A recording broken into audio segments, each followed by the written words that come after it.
स्वागत है आप सभी का एनएफएनेट क्लास में। आईसीटी के पीवाईक्यू सीरीज़ को आगे बढ़ाते हुए आज हम जो है वो अपना तीसरा जो है वो वीडियो लेकर आए हैं आईसीटी पीवाईक्यूज़ पर, जहां पर हम 2004 से लेकर अब तक पूछे गए सारे क्वेश्चंस को डिस्कस कर रहे हैं। लास्ट वीडियोज़ में हमने कंप्यूटर के डेफिनेशंस पे, कंप्यूटर के कंपोनेंट्स पे और इनपुट आउटपुट स्टोरेज इन सभी पे आने वाले क्वेश्चंस को डिस्कस किया था। आज का जो सेशन है, इस सेशन में हम मेनली जो है प्रोग्रामिंग लैंग्वेज और सॉफ्टवेयर्स पे डिस्कस करने वाले हैं। प्रोग्रामिंग लैंग्वेज, उनके टाइप्स, उनके नाम के आधार पर, और सॉफ्टवेयर, एप्लीकेशन सॉफ्टवेयर हो, सिस्टम सॉफ्टवेयर हो, चाहे ड्राइवर्स हो, वेब ब्राउजर्स हो, सर्च इंजन्स हो, ऐसे कुछ क्वेश्चन जो यूजीसी नेट के एग्जाम में, प्रीवियस एग्जाम में पूछे गए हैं और आने वाले एग्जाम के लिए जो है बहुत ज़्यादा इंपॉर्टेंस रखते हैं। हमने इन सभी को टॉपिक वाइज जो है वो अरेंज किया है, उनके डेफिनेशंस के हिसाब से, उनके टाइप्स के हिसाब से। क्वेश्चंस पे चलते हैं और देखते हैं किस किस टाइप के क्वेश्चन अब तक यूजीसी नेट के एग्जाम में जो है पूछे गए हैं। यहाँ पर सबसे पहला जो सवाल है, हमने अपनी जो स्लाइड रखी है वो प्रोग्रामिंग लैंग्वेज पर रखी है। पहला क्वेश्चन पूछा गया है कि दिए गए ऑप्शन में से कौन सा एक जो है वो क्या है, प्रोग्रामिंग लैंग्वेज है। तो हमको प्रोग्रामिंग लैंग्वेज के नाम याद रखने चाहिए। प्रोग्रामिंग लैंग्वेज की बात की जाए तो उनको अलग अलग कैटेगरीज में हम पढ़ते आए हैं। लो लेवल लैंग्वेज की बात की जाती है, मशीन लैंग्वेज हैं, असेंबली लैंग्वेज हैं। हाई लेवल लैंग्वेज की बात की जाती है, फॉरट्रेन है, फार्मूला ट्रांसलेटर कहा जाता है, बेसिक है, beginners all purpose symbolic instruction code के नाम से जाना जाता है, पास्कल है, एल्गोल है, एल्गोरिथम लैंग्वेज के नाम से जाना जाता है, सी लैंग्वेज है, C++ लैंग्वेज है, जावा लैंग्वेज है, डॉटनेट है, पाइथन लैंग्वेज है। ऐसे बहुत सारे जो है वो हम लोग के पास प्रोग्रामिंग लैंग्वेज का लिस्ट है। इन क्वेश्चन को सॉल्व करने के लिए हमें क्या नॉलेज चाहिए? तो सबसे पहले हमें जो है वो लिस्ट ऑफ प्रोग्रामिंग लैंग्वेज का होना चाहिए डेटा हमारे पास। तो सारे नोट डाउन कर सकते हैं, क्वेश्चंस के अकॉर्डिंग भी याद रखेंगे। यहाँ पर कुछ टर्मिनोलॉजीज दी गई हैं, जैसे deep learning, machine learning, artificial intelligence. ये जो है वो किसी प्रकार के कोई प्रोग्रामिंग लैंग्वेज को प्रदर्शित नहीं करते हैं। एक नाम यहाँ दिया गया है पाइथन। ये एक प्रोग्रामिंग लैंग्वेज है जो मशीन लर्निंग से संबंधित प्रोग्रामिंग लैंग्वेज के रूप में भी जाना जाता है, मेनली जो है वो, ठीक है। तो पाइथन प्रोग्रामिंग लैंग्वेज हो गया। फिर से वही सवाल पूछा गया है कि पाइथन क्या है। तो अभी आपने देख लिया कि पाइथन एक क्या है, प्रोग्रामिंग लैंग्वेज है। तो पाइथन एक क्या है, यहाँ पर से पता चलता है प्रोग्रामिंग लैंग्वेज है। नाम याद रखिए, पाइथन पे सवाल पूछे जा रहे हैं और कुछ प्रोग्रामिंग लैंग्वेज को याद रखना है। तो इनमें से हमने क्वेश्चन दिया कि इनमें से कौन सा प्रोग्रामिंग लैंग्वेज नहीं है। अब क्या बोला जा रहा है कि प्रोग्रामिंग लैंग्वेज नहीं है। अब यहाँ पर देखिए, पास्कल, मैंने आपको बताया ब्लेज पास्कल के नाम से पास्कल लैंग्वेज।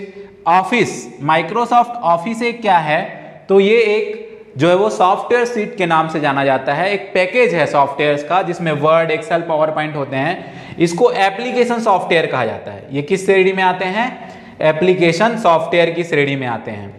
और मैंने आपको बताया इससे पहले जावा प्रोग्रामिंग लैंग्वेज है, C++ भी एक क्या है, प्रोग्रामिंग लैंग्वेज है। इस स्लाइड से आपको 4 नाम मिल गए प्रोग्रामिंग लैंग्वेज में। पाइथन मिल गया, पास्कल मिल गया, जावा मिल गया और क्या मिल गया, C++ मिल गया। एक और क्वेश्चन पूछा गया, इनमें से कौन सा कंप्यूटर लैंग्वेज नहीं है या प्रोग्रामिंग लैंग्वेज नहीं है? पास्कल है, अभी देखा हमने। फॉरट्रेन मैंने आपको बताया, पहला प्रोग्रामिंग लैंग्वेज के रूप में भी कई जगह पे देखा जाता है। फार्मूला ट्रांसलेटर कहा जाता है। कोबोल ये भी है, कॉमन बिजनेस ओरिएंटेड लैंग्वेज के नाम से इसको जाना जाता है। तो अभी आपको नाम मिल गए। पाइथन एक प्रोग्रामिंग लैंग्वेज है, पास्कल है, जावा है, C++ है और फॉरट्रेन है और क्या है, कोबोल है, एल्गोल है, ठीक है, डॉटनेट लैंग्वेजेस हैं। और आपको जितने भी list of well known languages पता होंगे, क्योंकि एकदम ज़्यादा डीप में तो नहीं जाना है आपको, जितने भी आपको जो है वो वेल नोन लैंग्वेजेस के नाम पता होंगे, उन सारे लैंग्वेजेस के नाम आप लिख लीजिए। ये क्वेश्चन आपसे जो है वो बन जाएंगे।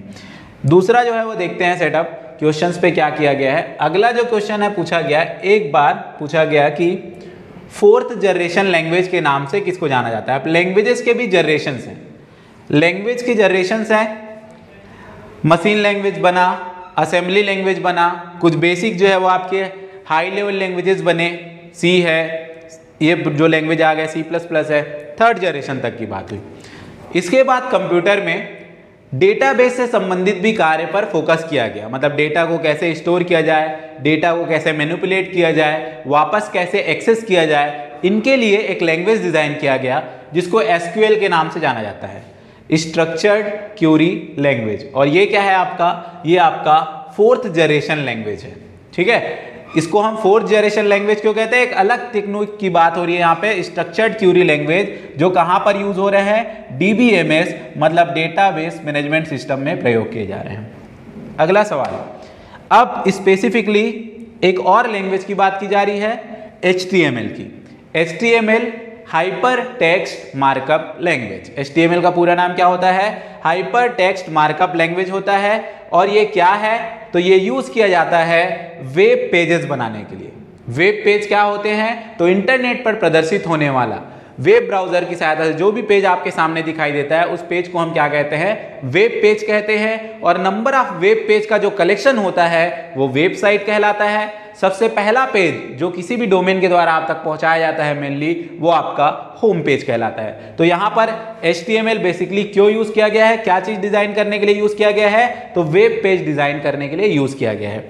HTML के साथ एक और हम लोग लैंग्वेज पे बात करते हैं, CSS कहा जाता है। HTML नॉर्मली जो है वो वेब पेज को डिजाइन करता है, बट उसके जितने भी फीचर्स हैं, एक्स्ट्रा फीचर्स हम लोग बोले, जैसे कि फॉन्ट का साइज बड़ा छोटा करना है, कलर चेंज करना है, पिक्चर्स को जो है वो फॉर्मेट करना है, ऐसी कुछ स्टाइल्स अगर यूज करनी है तो उसके लिए एक लैंग्वेज ड्रॉ है जिसको कहा जाता है कास्केडिंग स्टाइल शीट।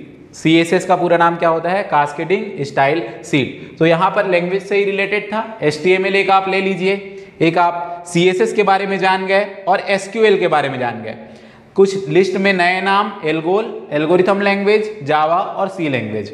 इससे पहले वाले लिस्ट के साथ आप एड ऑन करते जाइए क्या क्या प्रोग्रामिंग लैंग्वेज आपको नेट में अब तक डिस्कस किया गया है। नेक्स्ट जो हमारा है, अब लैंग्वेज ट्रांसलेटर्स की बात हो रही है। ये भी एक प्रकार का अब हम लोग सॉफ्टवेयर से रिलेटेड डिस्कशन स्टार्ट कर रहे हैं। लैंग्वेज का यूज क्यों किया जाता है? प्रोग्रामिंग लैंग्वेज का यूज क्यों किया जा रहा है? प्रोग्रामिंग लैंग्वेज का यूज किया जा रहा है प्रोग्रामिंग करने के लिए। प्रोग्रामिंग करना मतलब प्रोग्राम बनाना। ये प्रोग्राम क्या है? ये प्रोग्राम आपके सॉफ्टवेयर्स हैं।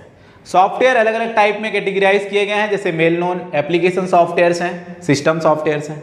सिस्टम सॉफ्टवेयर्स के अंदर लैंग्वेज ट्रांसलेटर्स हैं आपके, ठीक है। सिस्टम मैनेजमेंट सॉफ्टवेयर्स हैं आपके, सिस्टम डेवलपमेंट सॉफ्टवेयर्स हैं आपके।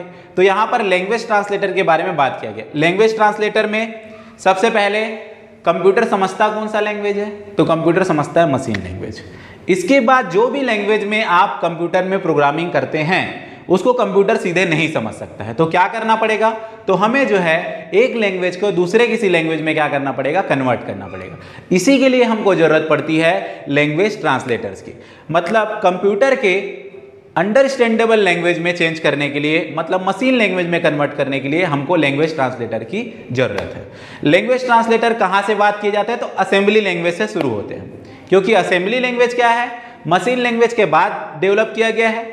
कुछ न्यूमेरिक कोड्स हैं, उन न्यूमेरिक कोड्स को मशीन लैंग्वेज के साथ असेंबल करके बनाया गया है। तो प्योरली ये मशीन लैंग्वेज नहीं है, असेंबली लैंग्वेज है। तो असेंबली लैंग्वेज में अगर आप कुछ भी चीज लिखते हैं तो उसको चेंज करना पड़ेगा मशीन लैंग्वेज में, तो उसके लिए आपको जरूरत पड़ता है असेंबलर का।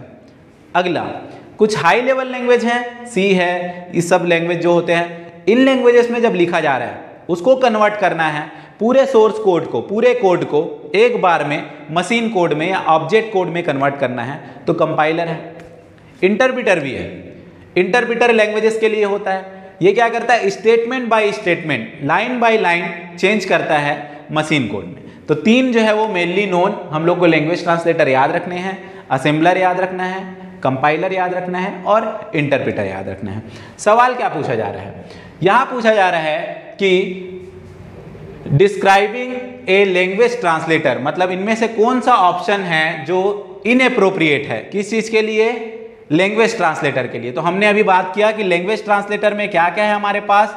तो सबसे पहला हमने बात किया असेंबलर है, दूसरा कंपाइलर है, तीसरा इंटरप्रेटर है, कोडेक नहीं है लैंग्वेज ट्रांसलेटर के रूप में। अगला सवाल, हाई लेवल लैंग्वेज में, हाई लेवल जो प्रोग्रामिंग लैंग्वेज है उसको मशीन लैंग्वेज में कन्वर्ट करना है, ठीक है। उच्च स्तरीय भाषा में लिखे गए कोड को मशीन भाषा में कन्वर्ट करने के लिए हमें किसकी जरूरत पड़ती है? तो अभी मैंने आपको बताया किसकी जरूरत पड़ती है? कंपाइलर। इसमें दो तरीके से होते हैं, कंपाइलर भी होता है और इंटरप्रेटर भी होता है। अंतर क्या है? एक ही बार में पूरे कोड को मशीन कोड में बदलना कंपाइलर का काम है, स्टेटमेंट बाय स्टेटमेंट या लाइन बाय लाइन कन्वर्ट करना किसका काम है? इंटरप्रेटर का काम है। तो अगला सवाल पूछा गया है स्टेटमेंट बाय स्टेटमेंट, ठीक है, कोई कंप्यूटर प्रोग्राम है, उस प्रोग्राम को ट्रांसलेट करना है मशीन लैंग्वेज में स्टेटमेंट बाय स्टेटमेंट, तो क्या यूज होगा? इंटरप्रेटर, ठीक है। कंपाइलर कब यूज होगा? जब होल सोर्स कोड को एक ही बार में आपको क्या करना है? ऑब्जेक्ट कोड या मशीन कोड में कन्वर्ट करना है, तो उसके लिए हमको कंपाइलर का प्रयोग होता है। ये थे लैंग्वेज ट्रांसलेटर से रिलेटेड क्वेश्चंस। अगला क्वेश्चन देखते हैं क्या? ड्राइवर, नाम से क्लियर है, डिवाइस ड्राइवर, जो डिवाइस को ऑपरेटिंग सिस्टम तक जो है वो ड्राइव करने के लिए हम लोग यूज़ कर रहे हैं। जैसे कोई भी नया हार्डवेयर हमने खरीदा, उस हार्डवेयर को अपने कंप्यूटर में इंस्टॉल किया, तो वो हार्डवेयर चलेगा कैसे? तो उसके लिए उसके साथ एक सॉफ्टवेयर की जरूरत पड़ती है जिसको हम कहते हैं डिवाइस ड्राइवर। आजकल एम्बेडेड होते हैं, इंस्टॉल हो जाते हैं ऑटोमेटिकली जो है। पहले के समय में अलग से ड्राइवर्स जो है वो हमको क्या करने पड़ते थे? इंस्टॉल करने पड़ते थे। तो यहाँ पर सवाल पूछा गया है कि इनमें से कौन सा स्टेटमेंट है जो डिवाइस ड्राइवर को, इनमें से कौन सा स्टेटमेंट है जो डिवाइस ड्राइवर को डिस्क्राइब कर सकता है बेस्टली, ठीक है, अच्छे तरीके से डिवाइस ड्राइवर को इनमें से कौन सा ऑप्शन आपको डिस्क्राइब करता हुआ दिखाई दे रहा है? पहला बोला गया कि डिवाइस ड्राइवर एक सॉफ्टवेयर है, ये तो क्लियर है कि डिवाइस ड्राइवर एक सॉफ्टवेयर, और आज का चैप्टर भी सॉफ्टवेयर्स पर है, that allow the user to control the operating system. देखिए यहाँ पर ऑपरेटिंग सिस्टम जो है, ऑपरेटिंग सिस्टम मतलब पूरे सिस्टम को ऑपरेट करने वाला, मैनेज करने वाला ऑपरेटिंग सिस्टम है। तो उसको मैनेज करने वाला कहाँ से यहाँ पे हम बात कर सकते हैं? तो ऐसा सॉफ्टवेयर जो ऑपरेटिंग सिस्टम को मैनेज करता है, ऐसा कुछ भी नहीं है। दूसरा, हार्डवेयर की बात हो रही है, तो ये हार्डवेयर की बात नहीं करेगा, डिवाइस ड्राइवर किसी भी प्रकार का हार्डवेयर नहीं है। अगली जो बात की गई है, सॉफ्टवेयर है जो जितने भी पेरिफेरल डिवाइसेज होते हैं, पेरिफेरल डिवाइसेज हैं सिस्टम में, मॉनिटर्स हैं, कीबोर्ड है, माउस है, स्टोरेज के जो डिवाइसेस हैं, सारे पेरिफेरल डिवाइसेस होते हैं, इनपुट आउटपुट डिवाइसेस, सारे स्टोरेज डिवाइसेस। ये जो पेरिफेरल डिवाइसेस होते हैं वो ऑपरेटिंग सिस्टम के साथ इंटरेक्ट होना चाहते हैं, काम कराना चाहते हैं, तो उसके लिए इंटरेक्शन के लिए क्या यूज किया जाता है? डिवाइस ड्राइवर का यूज किया जाता है, जो एक प्रकार का क्या है? सॉफ्टवेयर है। तो device driver is what? Device driver provide interaction between peripheral devices in operating system. तो ये हम लोग बात कर सकते हैं। ये हमारा सही हो गया, थर्ड वन डिवाइस ड्राइवर के लिए। फोर्थ पूछा गया है इनमें से कौन सा सिस्टम सॉफ्टवेयर नहीं है? अब जो सवाल है वो सॉफ्टवेयर के अगले प्रकार पे ही है, सिस्टम सॉफ्टवेयर पर है, एप्लीकेशन सॉफ्टवेयर्स हैं, system softwares, application softwares, web application softwares भी हम लोग डिस्कस करने वाले हैं। कौन सा सिस्टम सॉफ्टवेयर नहीं है? कंपाइलर।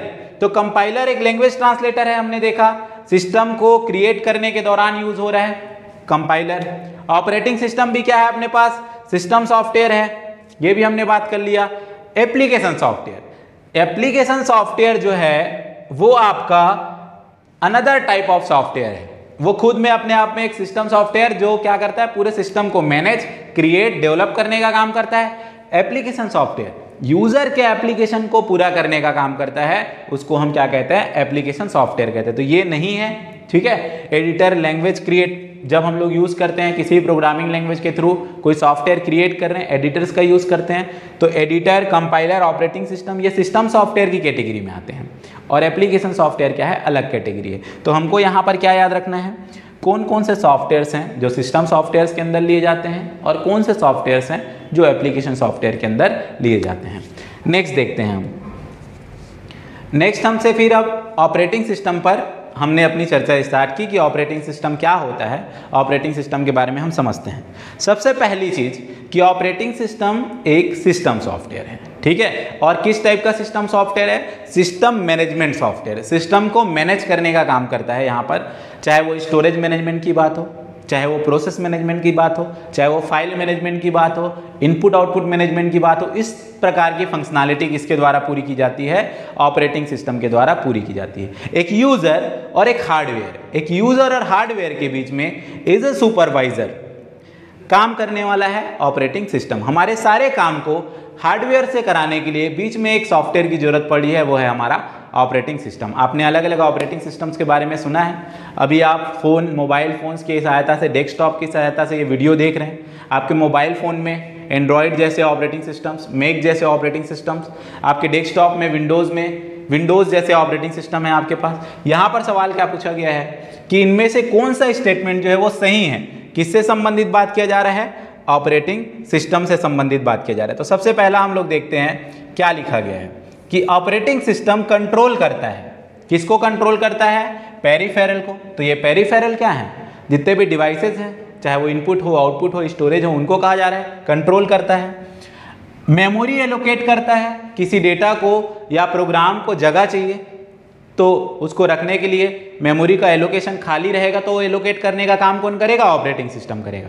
उसके बाद है organise data into field and record. ये जो बात की जा रही है कि डेटा को फील्ड और रिकॉर्ड्स के रूप में ऑर्गेनाइज करने का काम जो होता है वो एक डीबीएमएस सॉफ्टवेयर का काम होता है, डेटाबेस मैनेजमेंट सिस्टम का काम होता है। ठीक है, तो ये ओएस के पार्ट में नहीं होगा। अगला जो बात किया गया है, OS provide protection against virus and control peripherals. तो पेरिफेरल्स को कंट्रोल करना तो यहां से चलो कंबाइन हो गया, बट अगेंस्ट वायरस जो सॉफ्टवेयर होते हैं, यूटिलिटी सॉफ्टवेयर्स हैं अपने पास, एंटीवायरस, ये हमारा हो जाता है। अगला जो सवाल बोला जा रहा है ऑप्शन में कि ये पेरिफेरल को कंट्रोल करता है ऑपरेटिंग सिस्टम, मेमोरी एलोकेट करता है और प्रोसेसर टाइम देता है। जैसे कोई प्रोग्राम आया, उस प्रोग्राम को प्रोसेस करना है, आप वीडियो देखना चाहते हैं, ऑडियो देखना चाहते हैं, वो एक तरीके से प्रोग्राम फॉर्मेट में आए, अब वो चलाना है, उसको प्रोसेस करना है, तो प्रोसेसर खाली है या नहीं है, प्रोसेसर मैनेज करना है, प्रोसेसर का टाइम देना है। ये तीनों चीजें बहुत एक्यूरेटली बोली जा रही है किसके बारे में? ऑपरेटिंग सिस्टम के बारे में।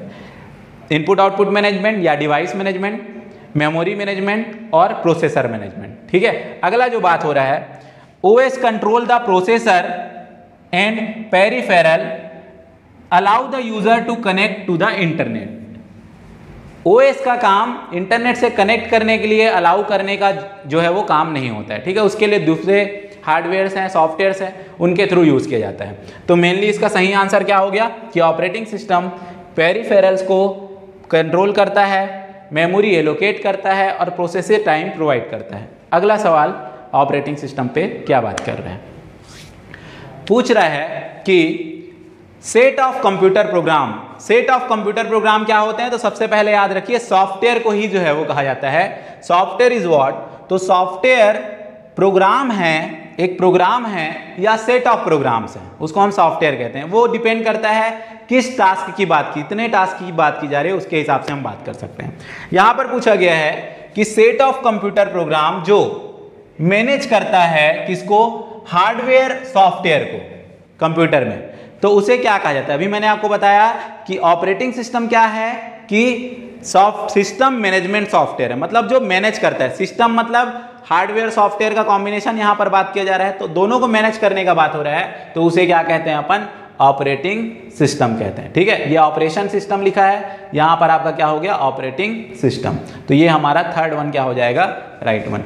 नेक्स्ट क्वेश्चन पूछा गया है, computer software that run a computer. ठीक है, वो सॉफ्टवेयर जो कंप्यूटर को चलाने का काम करता है, चाहे वो किसी टास्क को शेड्यूल करना, कोई काम आया, अभी क्या है तुरंत जैसे कोई काम आया तो कंप्यूटर में इतना फिक्स नहीं है कि तुरंत ही उसको एग्जीक्यूट कर दिया जाए, क्योंकि सीपीयू का खाली होना और नहीं होना, मेमोरी का खाली होना और नहीं होना, ये सारी चीज़ें भी डिपेंड करती हैं। तो कब उसको मौका मिलेगा टास्क को शेड्यूल करना। मैनेजिंग स्टोरेज, जो आपके पास स्टोरेज है, चाहे वो रैम हो, चाहे वो हार्ड डिस्क हो, उनको मैनेज करने की बात हो रही है, मेमोरी मैनेजमेंट से संबंधित। और एक पेरिफेरल का दूसरे पेरिफेरल के साथ कम्युनिकेशन, मतलब एक डिवाइस का दूसरे डिवाइस के साथ कम्युनिकेशन, डिवाइस मैनेजमेंट, ये क्या कहलाता है? अभी मैंने आपको थोड़ी देर पहले कहा किसी भी प्रकार का मैनेजमेंट, चाहे वो इनपुट आउटपुट मैनेजमेंट हो, चाहे डिवाइस मैनेजमेंट हो, स्टोरेज मैनेजमेंट कह लो, फाइल मैनेजमेंट कह लो, मेमोरी मैनेजमेंट कह लो, प्रोसेसर मैनेजमेंट कह लो, ये सब काम कौन कर रहा है? तो ये सब काम करने वाला है अपना ऑपरेटिंग सिस्टम। तो ऑपरेटिंग सिस्टम पे मेनली क्या क्वेश्चन है फोकस में? तो ऑपरेटिंग सिस्टम के डेफिनेशन पे, ऑपरेटिंग सिस्टम किस प्रकार के सॉफ्टवेयर की कैटेगरी में आता है और ऑपरेटिंग सिस्टम के फंक्शंस क्या क्या हैं। तो ऑपरेटिंग सिस्टम के कार्य हमको पता है, उसकी परिभाषा हमको पता है और ये किस प्रकार के सॉफ्टवेयर से आता है। तो यूजीसी नेट में ऑपरेटिंग सिस्टम के सारे क्वेश्चन आप जो है वो सॉल्व कर सकते हैं। अगला जो सवाल पूछा गया लेटेस्ट 2022 में जो है वो अभी सवाल पूछा गया था, 2022 में एक सवाल पूछा ऑपरेटिंग सिस्टम पे फंक्शंस को लेकर। ब्रॉड फंक्शंस क्या हैं ऑपरेटिंग सिस्टम के? तो यहां पर जैसे पूछा गया handling of files and folders, मतलब फाइल मैनेजमेंट, ठीक है, तो फाइल मैनेजमेंट के अंदर आ गया ये चीज। दूसरा, converting from high level language to low level language, ये जो काम है high level language to low level language, ये आपका ओएस के लिए नहीं है, लैंग्वेज ट्रांसलेटर्स के लिए बात है। ओएस अलग चीज है, अलग टाइप का सिस्टम सॉफ्टवेयर है, लैंग्वेज ट्रांसलेटर अलग टाइप के सिस्टम सॉफ्टवेयर्स हैं, ठीक है। अगला काम, interfacing between user and hardware. अभी थोड़ी देर पहले हमने बात किया यूजर और हार्डवेयर के बीच में इंटरफेस सुपरवाइजरी का काम जो है वो कौन कर रहा है? Operating system. तो थर्ड वन सही जा रहा है, फर्स्ट ठीक था। Fourth, helping to run application software, user को मतलब क्या है, यूजर अंदर थोड़ी नहीं जाता है हार्डवेयर के, यूजर अपने काम को एप्लीकेशन सॉफ्टवेयर के थ्रू ही करता है, तो एप्लीकेशन सॉफ्टवेयर्स को रन करने में, एग्जीक्यूट करने में मदद करता है। तो हमारा सही आंसर जो है वो क्या हो गया? ए ऑप्शन आपका सही हो गया, सी और डी, तो ये हमारा सही आंसर हो गया। बी क्यों गलत है समझ में आ गया? बी जो है एक लैंग्वेज ट्रांसलेटर की परिभाषा को बता रहा है, और लैंग्वेज ट्रांसलेटर दूसरे टाइप का सिस्टम सॉफ्टवेयर होता है। ऑपरेटिंग सिस्टम जो है वो सिस्टम मैनेजमेंट के अंतर्गत आते हैं, लैंग्वेज ट्रांसलेटर जो है वो सिस्टम डेवलपमेंट के अंदर आते हैं, एडिटर्स जैसे जो प्रोग्राम है, ठीक है। एंटीवायरस जो है वो सिस्टम यूटिलिटीज के अंदर आते हैं। अगला सवाल फिर से पूछा गया कि इनमें से कौन से दो कार्य हैं जो हर प्रकार के ऑपरेटिंग सिस्टम के द्वारा पूरा किया जाता है, ठीक है, सभी प्रकार के। तो पहला है रिपेयरिंग माउस, ठीक है, तो माउस को रिपेयर करना, माउस को रिपेयर करने का काम ऑपरेटिंग सिस्टम का नहीं है। अगला क्या बोला जा रहा है? डेटा लॉगिंग, डेटा लॉगिंग करना। Managing system resource including memory, ये हमारा सही है बहुत अच्छी तरीके से, क्योंकि जितने भी रिसोर्स हैं, चाहे वो इनपुट रिसोर्स है, आउटपुट रिसोर्स है, कितने भी डिवाइसेस हैं, मेमोरी को खास करके सबको मैनेज करता है। Transferring data to printer, data को प्रिंटर तक ट्रांसफर करना, और ड्राइंग इमेज। तो यहां पर सबसे एक्यूरेट हमको क्या लग रहा है? एक तो मैनेजिंग सिस्टम रिसोर्सेस, और दूसरा ट्रांसफरिंग। जैसे हमने बोला था एक पेरिफेरल को, इससे पहले जो बात किया गया था कि एक पेरिफेरल को दूसरे, इसके जस्ट पहले वाले क्वेश्चन में कि दो पेरिफेरल के बीच में कम्युनिकेशन कराने का काम करता है, तो ये जो है वो हमारा हो गया। ड्राइंग इमेज, इमेज ड्रॉ करना जो है वो एक पर्टिकुलर एप्लीकेशन सॉफ्टवेयर का काम है, ठीक है, ये खत्म हो गया। डेटा लॉगिंग अलग हो गया, रिपेयरिंग माउस अलग हो गया, तो हमारा सी और क्या हो गया? डी सही आंसर हो गया। ऑपरेटिंग सिस्टम के फंक्शनैलिटी पे क्वेश्चन है, पूरी तरीके से ऑपरेटिंग सिस्टम के फंक्शंस हमको पता होने चाहिए कि एक ऑपरेटिंग सिस्टम के द्वारा क्या क्या प्रकार के कार्य पूरे किए जाते हैं। अब अगला जो है, ठीक है, अगला बात करते हैं ऑपरेटिंग सिस्टम। आप लोग नाम क्या क्या जानते हैं ऑपरेटिंग सिस्टम्स के, उस पर सवाल हम देखते हैं। सिस्टम सॉफ्टवेयर हमने बोल दिया, सिस्टम सॉफ्टवेयर के अंदर ऑपरेटिंग सिस्टम कह दिया। ऑपरेटिंग सिस्टम डिफरेंट टाइप्स में है, सिंगल यूजर ऑपरेटिंग सिस्टम कह दो, मल्टी यूजर ऑपरेटिंग सिस्टम कह दो। टेक्निक्स की बात करें, मल्टी प्रोग्रामिंग कह दो, मल्टी टास्किंग कह दो, मल्टी प्रोसेसिंग कह दो। टाइम शेयरिंग हो गया, ठीक है, और नेटवर्क ऑपरेटिंग सिस्टम हो गया, रियल टाइम ऑपरेटिंग सिस्टम हो गया। तो ऐसे डिफरेंट ऑपरेटिंग सिस्टम हमको देखने को मिल रहे हैं। यहाँ पर हमको नाम याद रखने हैं, क्या क्या है ऑपरेटिंग सिस्टम के नाम। तो एक लिस्ट आप बना के रखिए, किस चीज़ के लिए बनाना है कि क्या क्या ऑपरेटिंग सिस्टम के अंदर आते हैं। इससे पहले आप लोगों ने लिस्ट बनाया होगा लैंग्वेज पर, जिसने नहीं बनाया बैक कीजिए वीडियो को, और जितने भी लैंग्वेज के नाम हमने आपको बताया वो सारे नाम आपको लिख लेने चाहिए। अगला जो हम डिस्कस करते हैं ऑपरेटिंग सिस्टम कौन से हैं, ठीक है, तो Unix multi user operating system well known जो है वो, ठीक है, सर्वर सिस्टम्स में यूज किए जा रहे हैं। मैक ऑपरेटिंग सिस्टम ये भी है, उबंटू लिनक्स के फॉर्म में, ये भी हम बात करते हैं। एडा जो है एल्गोरिथम डिजाइन, ये एक प्रकार से सब्जेक्ट हम लोग लैंग्वेज के रूप में सब्जेक्ट के रूप में देखते हैं, हम लोग एल्गोरिथम डिजाइन एंड एनालिसिस के बारे में समझते हैं। ये जो तीन हैं यूनिक्स, मैक और उबंटू, ये तीनों क्या हैं आपके पास ऑपरेटिंग सिस्टम्स हैं। अगला सवाल, इनमें से कौन सा बाकी से अलग है, ठीक है, क्या क्या बोला गया? गूगल, विंडो, लिनक्स और मैक। यहां जो गूगल है, Google as a search engine use होता है, ठीक है, जबकि Window operating system, Windows operating system, Linux operating system, Mac operating system. दो नाम और मिल गए आपको, तीन मिल गए थे, यूनिक्स और मैक और उबंटू मिला था, अब विंडो मिल गया और लिनक्स मिल गया, ये पांच आपको नाम याद हो गए। फिर पूछा इनमें से कौन सा ऑपरेटिंग सिस्टम का एग्जाम्पल है, जैसे बोला माइक्रोसॉफ्ट वर्ड, ये तो ऑफिस का पार्ट है, माइक्रोसॉफ्ट ऑफिस का वर्ड प्रोसेसिंग सॉफ्टवेयर एप्लीकेशन है। एक्सेल, एक्सेस, अगला आया माइक्रोसॉफ्ट विंडोज। तो माइक्रोसॉफ्ट विंडोज जो है वो क्या है, एक ऑपरेटिंग सिस्टम का उदाहरण है। तो Microsoft Windows, Linux, Unix, Ubuntu, make, ये जो है वो क्या है, वेल नोन ऑपरेटिंग सिस्टम्स हैं। जो भी नाम अभी तक यूजीसी नेट में क्वेश्चंस हैं वही क्वेश्चन यहाँ पे रखे गए हैं, तो आप जरूर उसको जो है वो ध्यान से नोट डाउन करते रहिए। इनमें से कौन सा ऑपरेटिंग सिस्टम नहीं है? तो आपको सारे नाम तो वैसे पता नहीं होते, कई बार एग्जाम में जब आप जाते हैं तो आपको क्या करना होता है, कुछ ऐसे नाम जो आप दूसरी जगह पे सुने हुए हैं तो उसको आप यहाँ पे हटा सकते हैं। जैसे फायरफॉक्स, मोजिला फायरफॉक्स जो है एक वेब ब्राउजर है, ठीक है, तो ये हमारा क्या नहीं है, ऑपरेटिंग सिस्टम नहीं है। तो IBM अपने पर्सनल कंप्यूटर के लिए AIX, लिनक्स हमने ऑलरेडी देखा है, ओपन सोर्स एक है सन सोलारिस नाम से भी जाना जाता है। तो ये सारे आपके ऑपरेटिंग सिस्टम्स के नाम हो गए। अगला सवाल पूछा गया कि इनमें से कौन सा मोबाइल फोन के लिए उपयोग किया जाने वाला ऑपरेटिंग सिस्टम है। मोस्टली आप जो यूजर यहाँ पर हैं वो आप सभी जो है वो यूज़ करते हैं एंड्रॉयड मोस्टली। इसके अलावा पीसीज में विंडोज़ का एक वर्जन है विंडो विस्टा, पीसी के लिए है विंडो XP। एंड्रॉयड किसके लिए यूज़ किया जाता है, तो मोबाइल ऑपरेटिंग सिस्टम के लिए, मोबाइल फोन्स ऑपरेटिंग सिस्टम के लिए मेनली यूज़ किए जाते हैं, ठीक है। ये हमारा हो गया ऑपरेटिंग सिस्टम के नाम से संबंधित क्वेश्चन। दो टॉपिक्स हमने देख लिए, प्रोग्रामिंग लैंग्वेज से रिलेटेड और सिस्टम सॉफ्टवेयर से रिलेटेड। सिस्टम सॉफ्टवेयर में सबसे ज़्यादा क्वेश्चन पूछे जाने वाले लैंग्वेज ट्रांसलेटर्स पे हमने देख लिया, डिवाइस ड्राइवर्स पे हमने देख लिया, ऑपरेटिंग सिस्टम्स पे हमने देख लिया। अब जो सेशन है वो हम इसमें स्टार्ट कर रहे हैं एप्लीकेशन सॉफ्टवेयर्स को लेकर। एप्लीकेशन सॉफ्टवेयर्स में ज़्यादातर जो क्वेश्चन जो पूछे जा रहे हैं वो माइक्रोसॉफ्ट ऑफिस सॉफ्टवेयर से पूछे जा रहे हैं, या तो डेस्कटॉप पब्लिशिंग जो है फोटोशॉप, पेज मेकर, DTP, इस पर जो है वो कोरल ड्रॉ जैसे सॉफ्टवेयर्स, इन पे क्वेश्चन पूछे जा रहे हैं। हम लोग देखते हैं एप्लीकेशन सॉफ्टवेयर्स की भी कैटेगरीज देख लेते हैं। जनरल पर्पस एप्लीकेशन सॉफ्टवेयर्स होते हैं, स्पेशल पर्पस एप्लीकेशन सॉफ्टवेयर होते हैं। हमने इसमें वेब ब्राउजर्स को भी इंक्लूड किया है, सर्च इंजन्स को भी इंक्लूड किया है जो है वो, ठीक है। ये सारे भी हम लोग डिस्कस करने वाले हैं। देख रहे हैं हम लोग, सबसे पहला क्वेश्चन पूछा गया है कि इनमें से कौन सा एक एप्लीकेशन सॉफ्टवेयर है। पिछले स्लाइड से थोड़ी देर पहले की वीडियो से आपको पता चल गया कि एंड्रॉयड जो है मोबाइल फ़ोन में यूज़ किया जाने वाला ऑपरेटिंग सिस्टम है, तो ये एप्लीकेशन सॉफ्टवेयर तो नहीं हो सकता।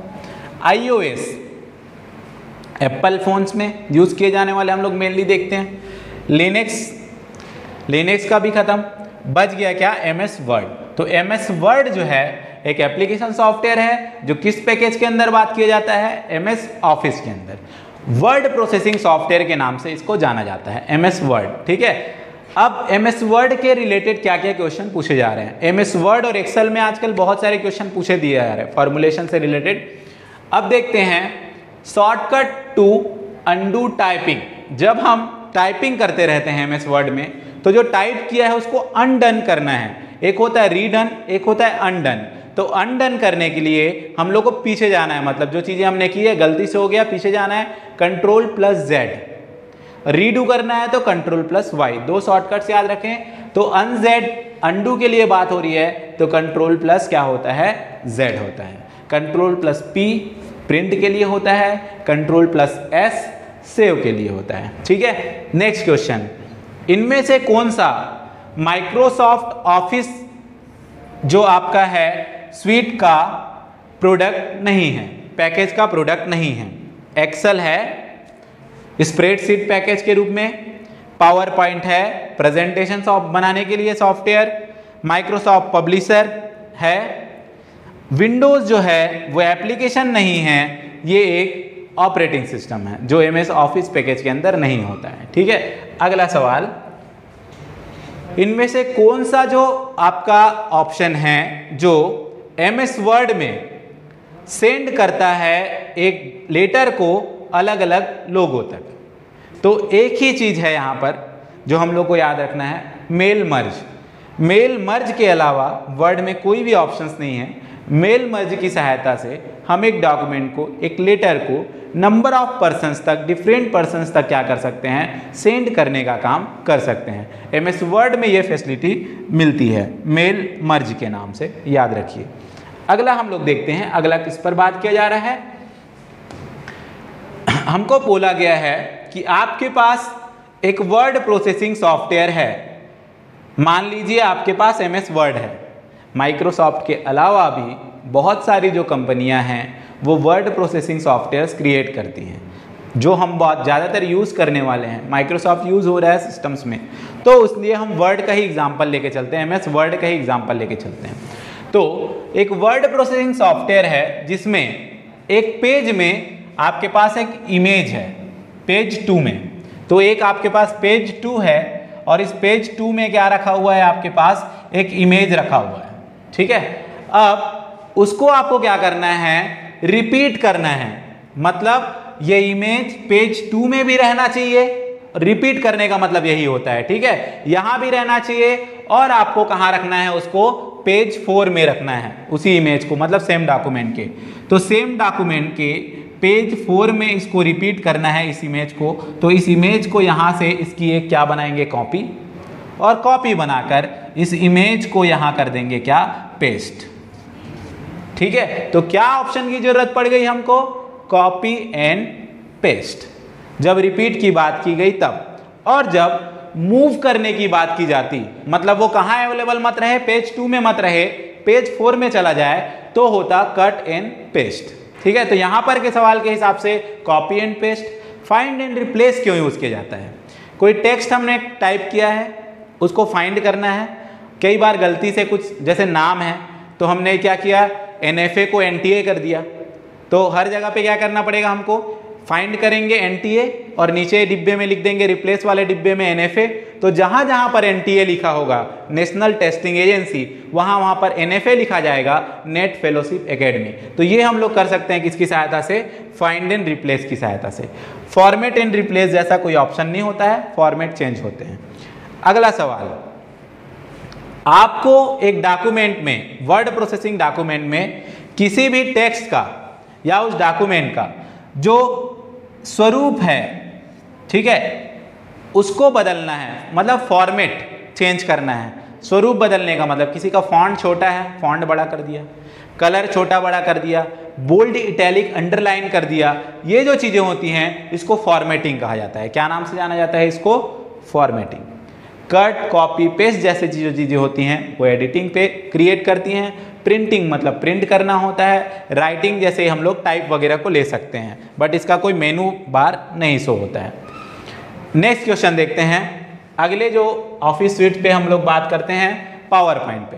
तो एमएस ऑफिस के अंदर अलग अलग जो है वो सॉफ्टवेयर्स हैं। आप लिस्टिंग बनाइए एमएस ऑफिस में, वर्ड है, एक्सेल है, पावर पॉइंट है, पब्लिशर है, आउटलुक है, एक्सेस है, इनको आप लिस्ट कीजिए। वन ड्राइव है आजकल, ठीक है। अब हम लोग क्या करें, पावर पॉइंट पे खास डिस्कस करते हैं। पावर पॉइंट प्रेजेंटेशंस वगैरह क्रिएट करने के लिए मेनली यूज हो रहे हैं। माइक्रोसॉफ्ट कॉर्पोरेशन ने बनाया, ऑफिस पैकेज में रखा। अब क्या बोला जा रहा है कि के रूप में, स्मार्ट आर्ट्स के रूप में क्या क्या डायग्राम प्रोवाइड किए जाते हैं, इस पर सवाल किया गया, ठीक है। तो लेयर जो है, इमेज का जो लेयर होता है, मोस्टली फोटोशॉप जैसे इमेजेस का लेयर हम लोग रिप्रेजेंट करते हैं, वहाँ पे डायग्राम का टाइप नहीं होता है। हेरेची फॉर्म में इस प्रकार का कोई इमेज ड्रॉ करने के लिए डायग्राम दिया जाता है हमको, होता है। साइकिल का होता है, ठीक है। रिलेशनशिप का होता है, दो पर्टिकुलर के बीच में रिलेशनशिप मेंटेन करने के लिए।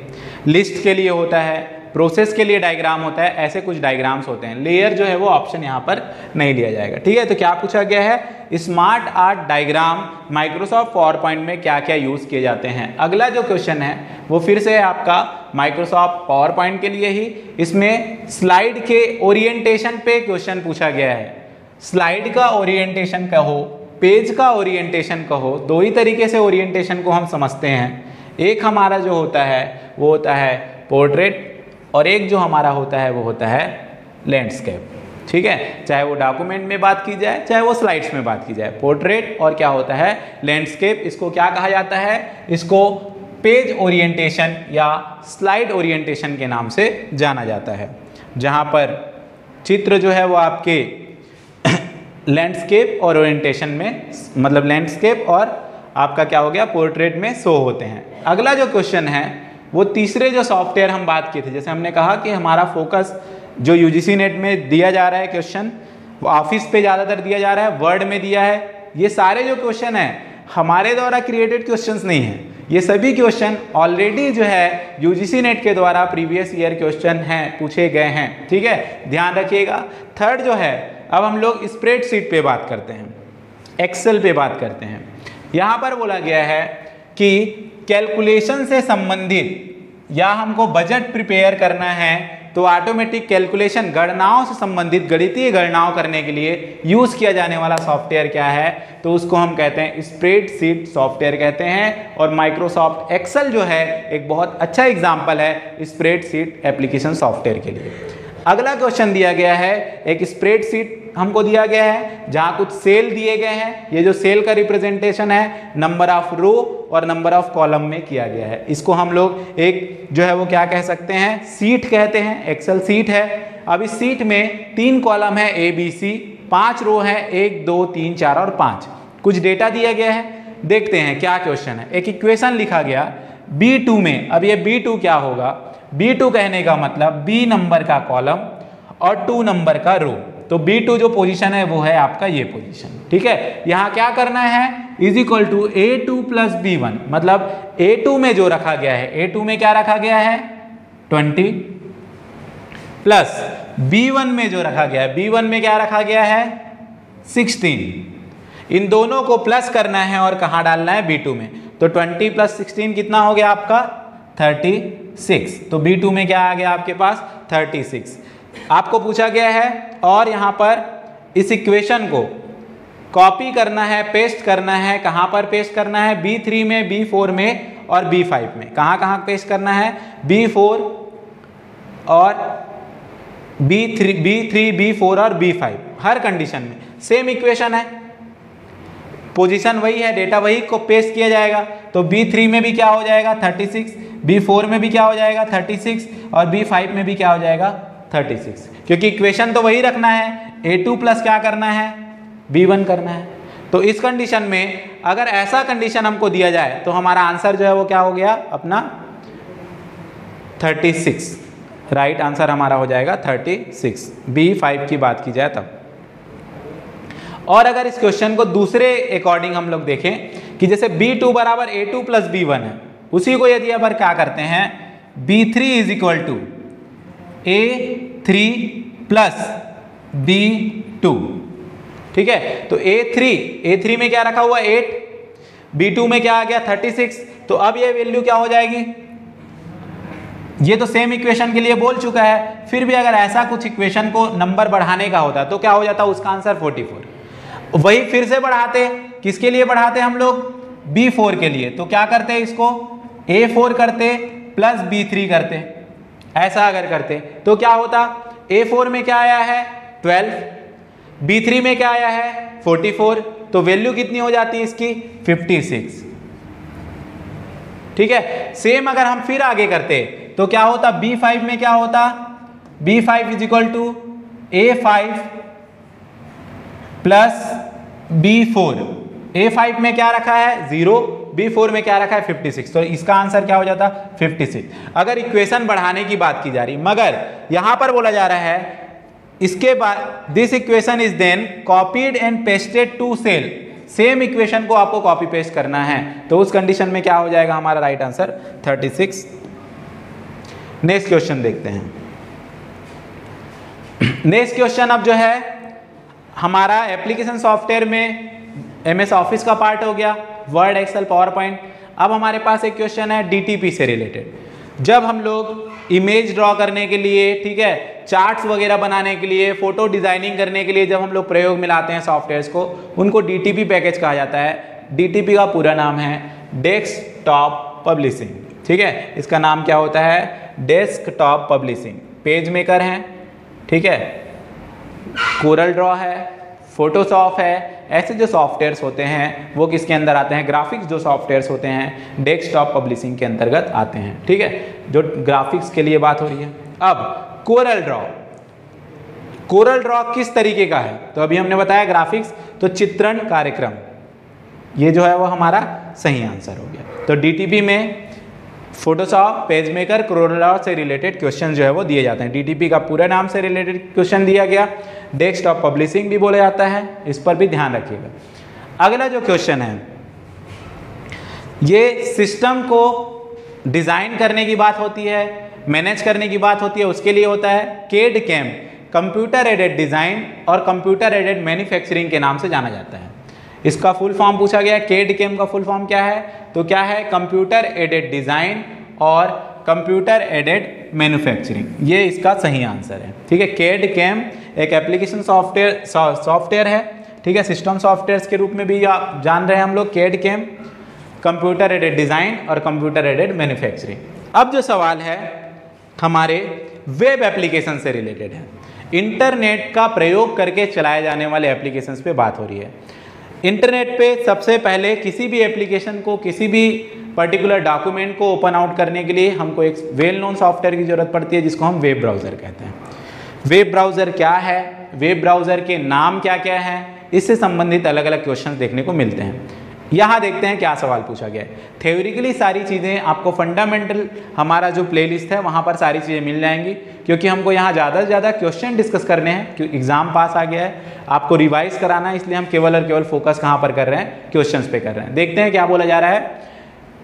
वेब में मतलब आपका वेब कह लीजिए, इंटरनेट कह लीजिए, नेटवर्क कह लीजिए, यहाँ पर नेविगेट करने के लिए एक जगह से दूसरे जगह पे जाने की बात हो रही है, किसी चीज़ को, कुछ चीज़ को खोजने की बात हो रही है, तो क्या यूज़ किया जाता है? तो यूज़ किया जाता है वेब ब्राउज़र और एक वेल नोन नेविगेटर।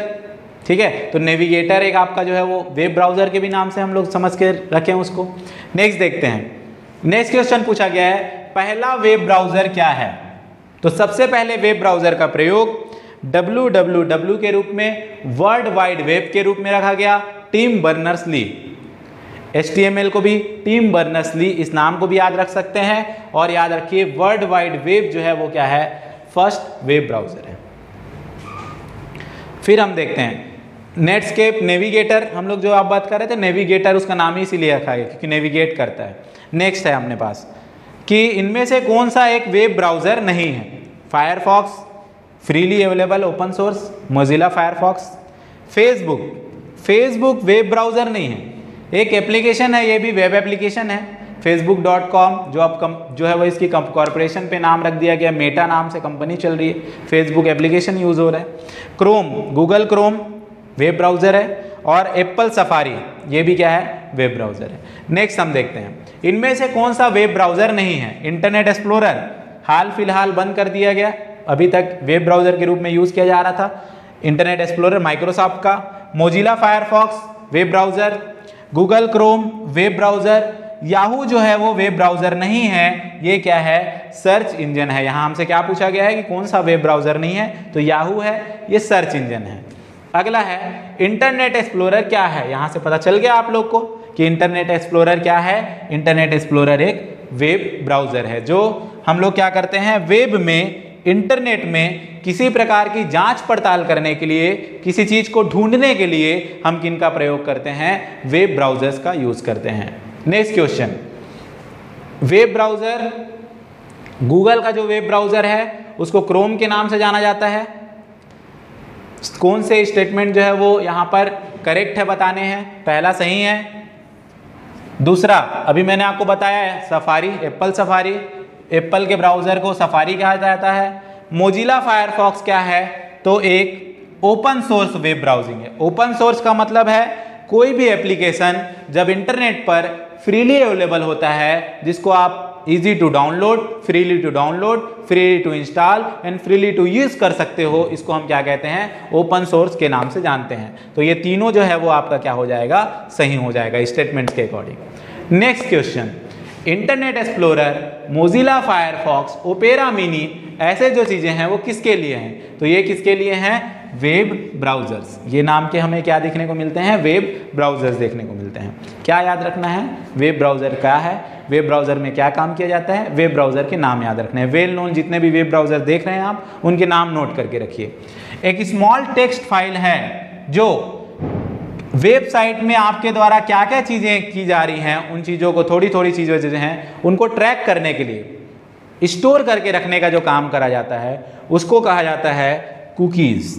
ठीक है, उस फाइल को क्या कहा जाता है, कुकी कहा जाता है। और उस फाइल को आप चाहें जब आप उस हिस्ट्री को नहीं रखना चाहते हैं तो आप कुकीज़ को जो है वो डिलीट भी कर सकते हैं। वेब ब्राउज़र में जाइए, साइड में ऑप्शन आएंगे, ब्राउज़र्स में जो है वो आपको आएगा क्लियर करने का ऑप्शन, हिस्ट्री क्लियरेंस का। वहाँ आप जाएंगे तो क्लियर जो है वो क्लियर कुकीज़ नाम से भी एक ऑप्शन देखने को मिलता है। फाइलें रखी हुई हैं। नेक्स्ट क्वेश्चन देखते हैं। अगला क्या बात किया गया है, सर्च इंजन पे। तो वेब ब्राउज़र का यूज़ करके हम क्या करते हैं, किसी भी डॉक्यूमेंट को नेविगेट करते हैं। मगर उस डॉक्यूमेंट को नेविगेट कराने के लिए आजकल जो है वो, पहले समय से हम लोग बहुत सारे सर्च इंजन्स के बारे में जान रहे हैं। जैसे गूगल, हम लोग कोई भी चीज़ ढूंढना है तो हम बोलते हैं गूगल कर सकते हैं, याहू में जा सकते हैं, bing.com, askme.com, ऐसे बहुत सारे जो सर्च इंजन्स हैं उसमें हम जा सकते हैं। यहाँ पर क्या याद रखना है, यहाँ पर आपको याद रखना है सर्च इंजन के नाम, क्या क्या सर्च इंजन होते हैं। इनमें से कौन सा सर्च इंजन है, तो फायरफॉक्स क्या है, वेब ब्राउज़र।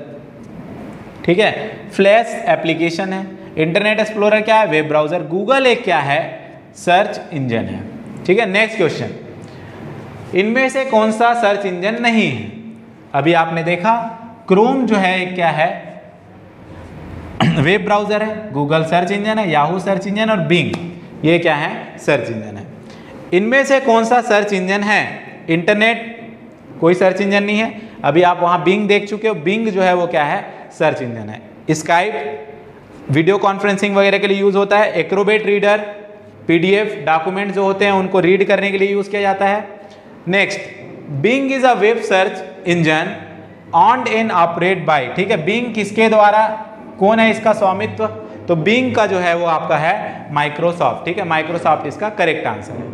देखते हैं नेक्स्ट क्वेश्चन में क्या पूछा गया है। अब यहाँ पूछा गया कि इनमें से कौन से वेब सर्च इंजन है। आपको ऑलरेडी नाम तो कुछ मिल ही गए हैं, गूगल मिल गया है, याहू मिल गया है, बिंग मिल गया है माइक्रोसॉफ्ट का। डक डक गो भी एक सर्च इंजन है, याद रखिएगा। एक ऑप्शन है पिंटरेस्ट। ये जो पिंटरेस्ट है ये आपका क्या है, तो एक सोशल सर्च है। ये भी जैसे यूट्यूब में वीडियोस वगैरह सर्च हम लोग करते हैं, वैसे ही पिंटरेस्ट में हम लोग ये इमेज सर्च के लिए प्रयोग में लाते हैं। But as a search engine दूसरे वेब एप्लीकेशंस पर, वेब ब्राउजर्स तक पहुंचाने का काम नहीं है। नेक्स्ट हम लोग को क्वेश्चन पूछा गया है कि web search finding a large number of document with very little relevant information. जब आप वेब में कुछ सर्च करते हैं और कोई बहुत ज़्यादा डॉक्यूमेंट्स ढूंढना चाहते हैं, मगर उस डॉक्यूमेंट की बहुत छोटी सी चीज़ आपने जो है वहाँ पे क्या की है, सर्च में लिखी है। एक छोटा सा एग्जांपल, आपको NFA के सारे वीडियोस देखने हैं यूट्यूब में और आप गूगल पे सर्च करते हैं और लिखते हैं NFA। गूगल आपको नेविगेट कर देता है NTA के पास, मतलब नेशनल टेस्टिंग एजेंसी के पास। उसको ज़्यादा लोगों ने सर्च किया, अभी हम इतने ज़्यादा वायरल नहीं है, इतने ज़्यादा पॉपुलर नहीं है, तो NFA की जगह में NTA लेके चले गए। मगर आप लिखिए नेट फेलोशिप एकेडमी, आपको हमारे इस साइट पे लेके आ जाएगा। आप लिखिए NFA क्लास स्यूसर, आपको सारे वीडियोस जो है वो किसके मिल जाने वाले हैं, NFA क्लास के मिल जाने वाले। तो आप जब किसी भी लार्ज डॉक्यूमेंट को सर्च करते हैं और क्या करते हैं, आप वहाँ पर जो लिखते हैं बहुत ही लिटिल रिलेवेंट, उससे रिलेटेड थोड़ा बहुत ही इंफॉर्मेशन देते हैं, तो उसे क्या कहा जाता है, उसे कहा जाता है पुअर रिकॉल। क्या नाम से जाना जाता है, पुअर रिकॉल। तो आपको जब भी हमारा वीडियो सर्च करना होगा तो NFA नेट क्लास सर्च कर सकते हैं, NFA नेट क्लास स्यू सर्च कर सकते हैं, net fellowship academy YouTube classes search कर सकते हैं। ठीक है, नेक्स्ट क्वेश्चन हम देखते हैं। नेक्स्ट क्वेश्चन जो है वो इंस्टेंट मैसेजिंग एप्लीकेशन सॉफ्टवेयर्स पे बात किया गया है। Instant messaging real time messengers के रूप में आप इसको समझ सकते हैं। व्हाट्सएप एक बहुत अच्छा एग्जांपल। यहाँ पे कुछ नाम दिए गए हैं कि इनमें से कौन सा इंस्टेंट मैसेंजर के रूप में उपयोग में लाया जाता है। अल्टा विस्टा, ठीक है, ये बात किया गया। मैक आपको बात किया गया ऑपरेटिंग सिस्टम। ऑफिस जो आपका बात किया गया, वर्ड एप्लीकेशन, एक्सेल एप्लीकेशन, ये जो है मतलब एप्लीकेशन सॉफ्टवेयर। गूगल टॉक जो है वो किसके अंदर आता है, इंस्टेंट मैसेंजर के अंतर्गत आता है। अगला IRC, ये भी चैट से रिलेटेड है। ठीक है, चैट इसमें क्या होता है, इंटरनेट रिले चैट एप्लीकेशंस के लिए यूज होता है। IRC का पूरा नाम क्या है, इंटरनेट रिले चैट के नाम से जाना जाता है। अगला पूछा गया है इनमें से कौन सा इंस्टेंट मैसेजिंग एप्लीकेशन है। इंस्टेंट मैसेजिंग मैंने आपको बताया व्हाट्सअप, यहाँ से आपने देखा गूगल टॉक, और एक आपका वाइबर भी जो होता है वो क्या होता है, इंस्टेंट मैसेजिंग एप्लीकेशन होता है। क्या याद रखना है, नाम याद रखने हैं इंस्टेंट मैसेजिंग एप्लीकेशंस के लिए। नेक्स्ट क्वेश्चन देखते हैं। अब वेब में वेब सर्च इंजन के बाद वेब 2.0 का काम आता है, जहां जो यूजर है वो क्या करता है, कंटेंट्स मॉडिफाई करता है, कंटेंट क्रिएट करता है। जब यूजर खुद करने लग गया, ठीक है, सर्वर्स पे ले जाके, तो उसको हम वेब 2.0 एप्लीकेशंस में लेते हैं। क्या है यहां पर पूछा गया है वेब 2.0। वेब 2.0 मैंने आपको जो कहा उस डिजाइन पे ध्यान रखिए। वेब 2.0 एप्लीकेशन एबिलिटी देता है फॉर पीपल टू कोलैबोरेट, आदान प्रदान कर सके या शेयर कर सके इंफॉर्मेशन को ऑनलाइन, ये एक हो गया। दूसरा, provide user with content rather than facilitating user to create it. केवल कंटेंट प्रोवाइड नहीं करता है, उनको एक और फैसिलिटी देता है कि वो खुद के भी कंटेंट वहां पर क्या कर सकते हैं, क्रिएट कर सकते हैं। ये बात हो रही है। Web 2.0 application use only static page, मतलब स्टैटिक का मतलब होता है जिसे बदला नहीं जा सकता, अपरिवर्तनीय, ऐसा कुछ नहीं है, आप बदल सकते हैं। फेसबुक एक एग्जांपल ले लीजिए वेब 2.0, इंस्टाग्राम एक एग्जांपल ले लीजिए वेब 2.0। आप डीपी बदल दे रहे हैं, टाइमलाइन में कुछ भी फोटो बदल दे रहे हैं, हर दिन चेंज कर दे रहे हैं, तो ये कर सकते हैं। और आपको केवल कंटेंट वो नहीं दे रहा है, आपको क्या कर रहा है, आप उसको क्रिएट भी कर सकते हैं, ये फैसिलिटी आपको प्रोवाइड कर रहा है, ठीक है। तो ये आपका हो गया वेब 2.0। वेब 2.0 के अंदर क्या क्या आपके एप्लीकेशंस आते हैं उस पर भी बात होती है, ब्लॉग्स भी आते हैं। अब यहाँ पर है सोशल नेटवर्क के लिए क्या क्या यूज होता है, तो ईबे, सर्च कुछ सामान खरीदना, अमेजॉन, जीमेल, मेल कर दो, तो बच गया कौन, ट्विटर, ट्वीट कर दो, चिड़िया ची चू करती है, बस ट्विटर का उसी तरीके से काम है, ट्वीट करो, रिट्वीट करो।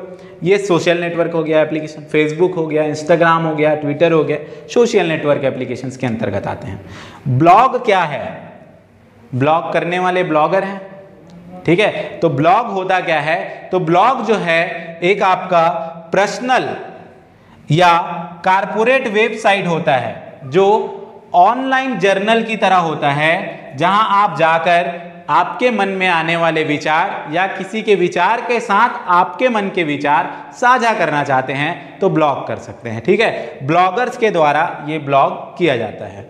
ब्लॉग पे नेक्स्ट क्वेश्चन है अपने पास, और blog is a form of social media.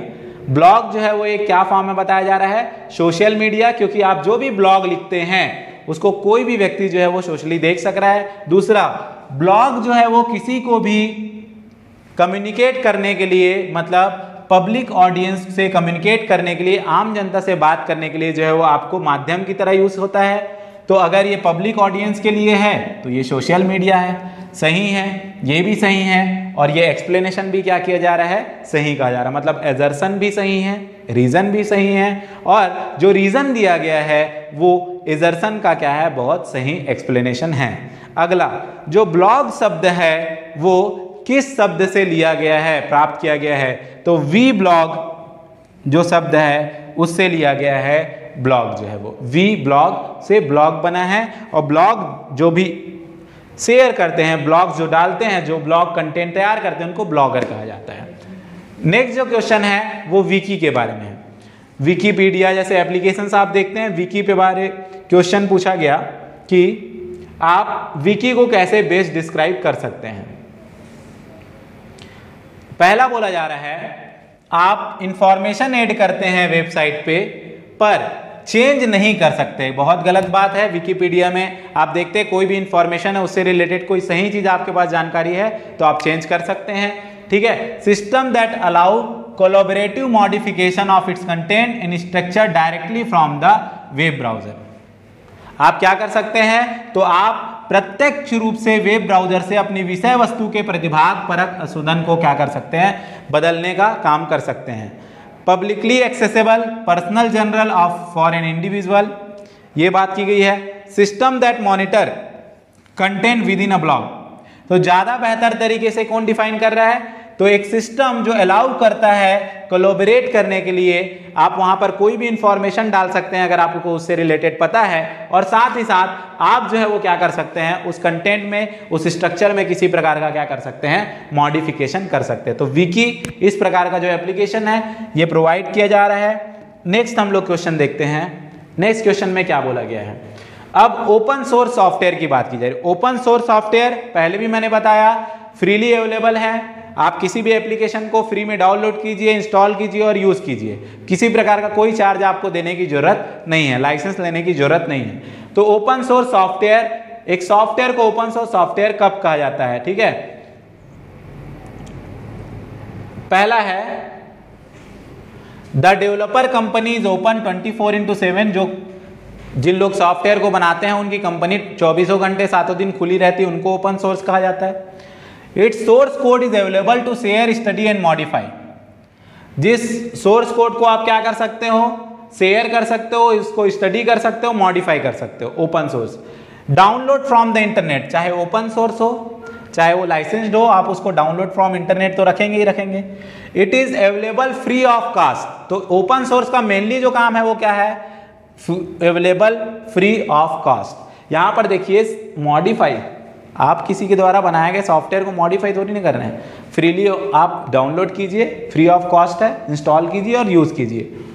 इनमें से कौन सा ओपन सोर्स सॉफ्टवेयर नहीं है? पहला ही नाम इंटरनेट एक्सप्लोरर माइक्रोसॉफ्ट कॉर्पोरेशन के द्वारा डेवलप्ड था, क्लोज कर दिया गया है, अब ये यूज नहीं किया जा रहा है। आजकल माइक्रोसॉफ्ट एज जो है वो एक ब्राउजर की तरह यूज किया जा रहा है, ये आपका लाइसेंस्ड है। बाकी fedora Linux, open office, Apache HTTP server, ये सब फ्रीली अवेलेबल है, ओपन सोर्स के नाम से जाने जाते हैं। अगला, इनमें से कौन सा ओपन सोर्स सॉफ्टवेयर है? एक्रोबेट रीडर, तो आप सोचेंगे सर PDF रीड कर लेते हैं, इंस्टॉल कर लेते हैं, मगर उसके सारे कैरेक्टरिस्टिक्स या फीचर्स को आप यूज नहीं कर सकते, तो ये एक ओपन सोर्स सॉफ्टवेयर नहीं है। MS वर्ड माइक्रोसॉफ्ट के द्वारा प्रोवाइडेड ऑफिस पैकेज है, माइक्रोसॉफ्ट को यूज करने के लिए हर प्रोडक्ट के लिए मोस्टली आपको लाइसेंस की जरूरत होती है, नहीं यूज होगा। विंडोज माइक्रोसॉफ्ट का है।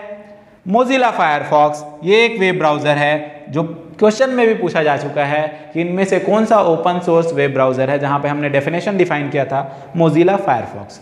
नेक्स्ट क्वेश्चन है, लाइसेंस बेस्ड पे बात हो रहा है, प्रोप्रिएटरी बात हो रहा है, बट सिस्टम सॉफ्टवेयर पूछ रहा है। सिस्टम सॉफ्टवेयर ऑपरेटिंग सिस्टम्स वगैरह हम लोग लेते हैं, जैसे लिनक्स एक ऑपरेटिंग सिस्टम है, माइक्रोसॉफ्ट विंडोज एक है, बट लिनक्स ओपन सोर्स है, सिस्टम सॉफ्टवेयर है, और विंडोज जो है वो क्या है, माइक्रोसॉफ्ट विंडोज जो है प्रोप्रिएटरी सिस्टम सॉफ्टवेयर है, ये आपका हो गया। ये दोनों जो है, एक आपका वेब ब्राउजर एप्लीकेशन और ये आपका ऑफिस जो है वो आपका ऑफिस सॉफ्टवेयर भी एप्लीकेशन सॉफ्टवेयर के अंदर आ गया। तो Windows, Microsoft Windows proprietary system software है, एक ओपन सोर्स एक प्रोप्रिएटरी, याद रखें। अब बायोस का क्वेश्चन पूछा गया है, मेमोरी पढ़ा था इससे पहले वाले PYQ में, वहाँ पर पूछा भी गया था कि बायोस कहाँ होते हैं, बायोस को कहाँ पे लोड किया जाता है, ऐसे कुछ पूछा गया था। बायोस से रिलेटेड सबसे पहली चीज़ उसका फुल फॉर्म जानना, बेसिक इनपुट आउटपुट सिस्टम। दूसरी चीज़ ये इसको फर्मवेयर के नाम से भी जाना जाता है, ठीक है। तो बायोस का यहाँ पे पूछा गया फुल फॉर्म, जो क्या होता है, बेसिक इनपुट आउटपुट सिस्टम। तो बायोस से रिलेटेड हमारा हो गया बेसिक इनपुट आउटपुट सिस्टम, जो किस तरीके से जाना जाता है, एक फर्मवेयर की तरह जाना जाता है, basic input output system BIOS. Next, miss Anita, Kumari Anita एक नए सॉफ्टवेयर का प्रयोग करने के लिए उत्तेजित है।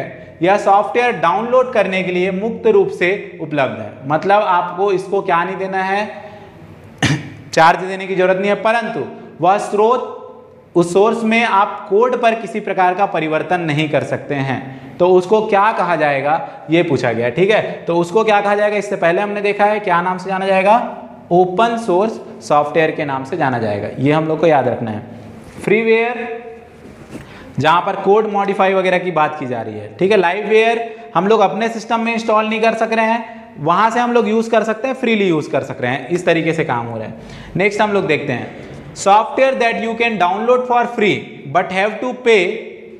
डाउनलोड तो फ्री कर लेंगे, मगर थोड़ा सा जब ट्रायल पीरियड खत्म हो जाएगा उसके बाद हमको कुछ पेड करना पड़ेगा, उसको क्या कहा जाता है, ये बात किया गया। तो उसको कहा जाता है शेयरवेयर सॉफ्टवेयर, क्या नाम से जाना जाता है, शेयरवेयर। फ्रीवेयर, डाउनलोड फ्री करो, सोर्स कोड चेंज करो, सब कर लो। ओपन सोर्स, डाउनलोड फ्री करो, सोर्स वगैरह में आप चेंजेस नहीं कर सकते हो, इंस्टॉल करो, चलाओ। शेयरवेयर डाउनलोड फ्री करो, कुछ दिन तक ट्रायल चलाओ और उसके बाद फिर क्या करो, उसमें आप पेड करो, लाइसेंस लो और आगे जो भी फीचर्स है उसका यूज करो।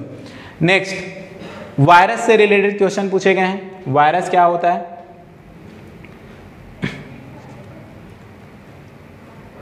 वायरस भी जो है आपका एक कंप्यूटर प्रोग्राम है जो दूसरे प्रोग्राम्स को सही तरीके से नहीं चलने देने के लिए, कंप्यूटर हार्डवेयर्स को सही तरीके से काम में नहीं लाने के लिए, यूटिलाइज नहीं कर पाने के लिए यूज में लाए जा रहे हैं। तो वायरस भी एक तरीके का प्रोग्राम है, मतलब वायरस भी एक तरीके के क्या होते हैं, सॉफ्टवेयर होते हैं। जो भी प्रोग्राम्स हैं उनको किससे रिलेट किया जाता है, सॉफ्टवेयर से रिलेट किया जाता है। एक कंप्यूटर प्रोग्राम जो दूसरे प्रलेखों और करणीय कोड में अपनी प्रतिलिपियां अतः स्थापित करने से फैलता है। मतलब ऐसी चीज की बात हो रही है जो खुद ब खुद क्या करता है, कॉपी बनाता जाता है अपना और फैलता जाता है। क्यों? मेमोरी फुल कर देना है। तो मेमोरी को बिना मतलब का वही चीज बार बार रखना, मतलब मेमोरी का सही यूटिलाइजेशन नहीं होना। कौन है? कंप्यूटर वायरस है। अगला क्वेश्चन, इनमें से कौन सा स्टेटमेंट सही है? वायरस कंप्यूटर के द्वारा सूचना के संधारण की गति को बढ़ा देता है। तो क्या बढ़ा देगा? ये तो कम करेगा ना, तो ये गलत हो गया। अगला, internet does not allow the virus to spread. Internet virus को फैलने नहीं देता, ऐसा कुछ भी नहीं है। इंटरनेट बस एक जगह से डेटा को दूसरी जगह तक लाने ले जाने का काम है, तो फैलने देगा। Virus is a part of software. हमने अभी भी बात किया कि वायरस एक क्या है, सॉफ्टवेयर है, सॉफ्टवेयर का पार्ट है, ऑपरेटिंग सिस्टम तो नहीं है। ठीक है, तो करेक्ट हमारा है सॉफ्टवेयर पार्ट। इसमें पूछा गया इनमें से कौन सा टाइप का जो मेलवेयर है, जो मालवेयर होते हैं, वायरस प्रोग्राम्स होते हैं, मिसलेनियस प्रोग्राम्स होते हैं, जिसे सॉफ्टवेयर सिस्टम में जानबूझकर डाल दिया जाता है ताकि पूर्व निर्धारित स्थितियां उत्पन्न होने पर वो जो है वो क्या करे, जब मिसलेनियस फंक्शन करने लगे, जब स्पेसिफाइड कंडीशन क्या हो जाए, ट्रू हो जाए, ठीक है, तब वो करे, अदरवाइज ना करे। बम रखा है, ले जाके रख दिए हैं, बट बम में माचिस नहीं मारेंगे तब तक वो फटेगा क्या? तो जब उसका स्पेसिफाइड कंडीशन कंप्लीट होगा, टाइमर कंप्लीट, वो क्या करेगा, फंक्शंस करना शुरू कर देगा। कैसा फंक्शन करना शुरू कर देगा? दुर्ग्राहपूर्ण, मतलब क्या कहा जा रहा है, मेलिशियस फंक्शंस करना शुरू कर देगा। तो इसका सही आंसर क्या होगा आपका, लॉजिक बम हो जाएगा। नेक्स्ट देखते हैं, नेक्स्ट क्या पूछा गया है। बोला जा रहा है यहाँ पे क्वेश्चन कि आपको प्रतीत करेगा कि ये उपयोगी सॉफ्टवेयर है, मगर एक्चुअल में वो ऐसा कुछ भी नहीं होता। आप जब उसको यूज़ करते हैं, इंस्टॉल करते हैं, तो आपको डैमेज कर सकता है, आपकी फाइलों को डैमेज कर सकता है। उसको हम क्या कहते हैं, ट्रोजन हॉर्स के नाम से जानते हैं। ट्रोजन वायरस जो है वो इस तरीके से यूज़ करते हैं कि आपको तो लगेगा कि बहुत यूज़फुल चीज़ है, ठीक है। दूसरी चीज़ यहाँ पे हॉक्स पे एक बात किया गया, ठीक है। हॉक्स पे क्या बात करते हैं कि कई बार आप कोई चीज़ चलाते रहते हैं, फ़ोन चलाते रहते हैं, तो डिस्क क्लीन अप कर लीजिए, आपका फुल हो रहा है मेमोरी, या आपके कंप्यूटर में वायरस है, ऐसा कोई पॉपअप विंडो आ जाता है, तो हॉक्स के रूप में हम इसको समझते हैं, जो आपको किसी भी दूसरी जगह पे फिर रीडायरेक्ट कर सकता है। वॉर्म के बारे में अगर हम लोग जानना चाहें तो एक तरीके का वायरस प्रोग्राम ये भी हम लोग देखते हैं, सबसेट होता है एक्चुअल में, ये ट्रोजन के सबसेट के रूप में यूज होता है, दूसरों के साथ मिलकर काम करने वाला बात हो रहा है। अगला जो चीज़ है, program that's come into a computer system disguised as something else are called. वो आया प्रोग्राम में और करने के लिए कुछ और इंस्टॉल किया गया था, मगर कर कुछ और रहा है, ठीक है। अभी देखा क्या है, ट्रोजन हॉर्सेस है। नेक्स्ट देखते हैं, एक डिस्ट्रक्टिव कंप्यूटर प्रोग्राम जो आपको क्या कर रहा है, एक विध्वंसक प्रोग्राम। तो वायरस तो सारे विध्वंसक ही होते हैं, मगर वायरस से ज़्यादा क्या बोल दिया गया कि जो एक उपयोगी अनुप्रयोग का स्वांग रखते हैं। मतलब फिर से वही चीज़ है कि लग ऐसे रहा है कि वो यूजफुल है, यहाँ पर भी बात किया गया उपयोगी प्रतीत होता है, तो वो क्या होते हैं, आपके ट्रोजन होते हैं, ठीक है। तो यहाँ पे किससे पूछा जा रहा है, ट्रोजन वायरस पे पूछा जा रहा है, वॉर्म पे पूछा जा रहा है, हॉक्स पे पूछा जा रहा है। ये सवाल आप लोग देख सकते हैं। वायरस से रिलेटेड सॉफ्टवेयर में क्यों रखा गया है, क्योंकि ये भी एक सॉफ्टवेयर है, सबसेट ऑफ सॉफ्टवेयर है, प्रोग्राम्स के रूप में ही जाना जाता है। नेक्स्ट क्वेश्चन, वायरस हॉक्स जो है वो, उसके बारे में वायरस वार्निंग मेल के रूप में कहा जा रहा है। आपके पास एक मेल आया, सब्जेक्ट था warning, a new virus has been detected in your computer, format your hard disk and reinstall all software immediately. ऐसा होगा तो आप क्या करेंगे, आपको ऐसा चेतावनी आएगा, आप डर जाएंगे और सही में फॉर्मेट मार देंगे, ऐसा कुछ भी नहीं है। ये जो है वो हॉक्स का काम है, हॉक्स वायरस का काम है, ठीक है। वार्निंग ईमेल की तरह आता है, आपको यहाँ पर क्या करना है, आपको इग्नोर कर देना है इस मेल को, चेतावनी करके आया, मेमोरी फुल हो गया है, क्लियर कर लीजिए, पूरा डेटा जो है वो इनक्रिप्ट कर देंगे, डिलीट कर देंगे, कुछ भी हो सकता है, आपको उसको समझना होगा। तो ऐसे वायरस जो होते हैं वो क्या होते हैं, हॉक्स वायरस के नाम से जाने जाते हैं। फ़ोन में आजकल बहुत आते रहते हैं जो है पॉपअप, चेतावनी लिख लिख के जो है वो, तो हॉक्स हो गए। इग्नोर करिए ऐसे मेल को, ऐसे पॉपअप्स को। नेक्स्ट क्वेश्चन पूछा गया है स्पाईवेयर से रिलेटेड। स्पाईवेयर क्या है? स्पाईवेयर छुपा हुआ है, जानकारी इकट्ठा करना चाह रहा है आपका। स्पाईवेयर एक तरीके से सिक्योरिटी के पर्पस पे यूज होता है सॉफ्टवेयर में, मगर सॉफ्टवेयर से रिलेटेड है, थोड़ा सा यहाँ पर भी देख लेते हैं। और बाकी इसका जो मोरली डिस्कशन है वो हमारे सीरीज के नेटवर्क सिक्योरिटी वाले सेशन पे और ज़्यादा बेहतर तरीके से डिस्कस होगा। स्पाईवेयर पहला बोला गया वह सॉफ्टवेयर जिसका उद्देश्य एक व्यक्ति के बारे में उसकी जानकारी के बिना सूचना एकत्र करना और वह इस प्रकार की सूचना अन्य निकाय को भेज सकता है। ठीक है, स्पाईवेयर छुप के आपकी जानकारियों को इकट्ठा कर रहा है, आपको बिना बताए, और दूसरों को भेज दे रहा है। वैध सॉफ्टवेयर है, तो ये वैध तो हो ही नहीं सकता है।